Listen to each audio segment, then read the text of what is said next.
ભરૂચના તપોવન સંકુલમાં આવેલી શ્રી વિદ્યા ગુરુકુલમ સ્કૂલ ખાતે જિલ્લા કક્ષાનું ત્રિદિવસીય બાળ વૈજ્ઞાનિક પ્રદર્શન યોજવામાં આવ્યું હતું। જીસીઈઆરટી ગાંધીનગર પ્રેરિત જિલ્લા શિક્ષણ અને તાલીમ ભવન ભરૂચ, જિલ્લા શિક્ષણ અધિકારીની કચેરી ભરૂચ, પરમલોક વિજ્ઞાન કેન્દ્ર ડીએસસી ભરૂચ તથા શ્રી વિદ્યા ગુરુકુલમ સ્કૂલ ઝાડેશ્વર ભરૂચના સંયુક્ત ઉપક્રમે જિલ્લા કક્ષાનું રાષ્ટ્રીય બાળ વૈજ્ઞાનિક પ્રદર્શન યોજવામાં આવ્યું હતું, જેમાં કાર્યક્રમની શરૂઆત મહેમાનોના હસ્તે દીપ પ્રાગટ્યથી કરવામાં આવી હતી। ત્યારબાદ નવજીવન વિદ્યાલય ભરૂચની વિદ્યાર્થીનીઓ દ્વારા પ્રાર્થના રજૂ કરાઈ હતી। સમગ્ર પ્રદર્શનની રૂપરેખા ડિસ્ટ્રિક્ટ કોઓર્ડિનેટર એનસીએસસી ડીએસસી ભરૂચના ડોક્ટર નિલેશ ઉપાધ્યાય આપી હતી। ગુજરાત રાજ્ય શાળા સંચાલક મહામંડળના અધ્યક્ષ દિનેશ પંડ્યા અને ભરૂચ ડાયટના પ્રાચાર્ય રેખાબેન સેંજલિયા દ્વારા પ્રાસંગિક ઉદ્બોધન કરવામાં આવ્યું હતું।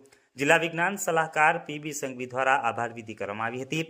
બાળ વૈજ્ઞાનિક પ્રદર્શનનું ઉદ્ઘાટન ભરૂચ ડાયટના પ્રાચાર્ય રેખાબેન સેંજલિયાએ રિબિન કાપીને કર્યું હતું। જિલ્લા કક્ષાના આ ત્રિદિવસીય બાળ વૈજ્ઞાનિક પ્રદર્શનમાં પ્રથમ દિવસના મુખ્ય મહેમાન તરીકે રાજ્ય કક્ષાના કાઉન્સિલર અંકિત ઠાકોર અને જિલ્લા શિક્ષણ અધિકારી ભરૂચના સ્વાતિ રાઓલ, દ્વિતીય દિવસના મુખ્ય મહેમાન તરીકે તાલુકા પંચાયત ભરૂચના પ્રમુખ કૌશિક પટેલ અને તૃતીય દિવસના મુખ્ય મહેમાન તરીકે જિલ્લા પંચાયત ભરૂચના આસિસ્ટન્ટ ડિરેક્ટર કુલદીપસિંહ વાળા અને દહેજ ઇન્ડસ્ટ્રીયલ એસોસિએશનના પ્રમુખ સુનિલ ભટ્ટ ખાસ ઉપસ્થિત રહ્યા હતા।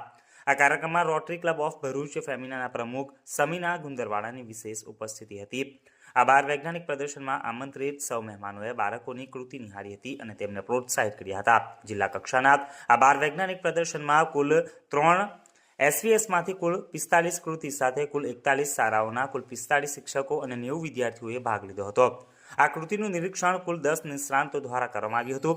આ બાળ વૈજ્ઞાનિક પ્રદર્શનમાં ભાગ લેનાર તમામ બાળ વૈજ્ઞાનિકોને ટ્રોફી આપીને પ્રોત્સાહિત કરાયા હતા। અંતમાં સમૂહમાં રાષ્ટ્રગીત ગાઈને આ સમગ્ર કાર્યક્રમની પૂર્ણાહુતિ કરવામાં આવી હતી।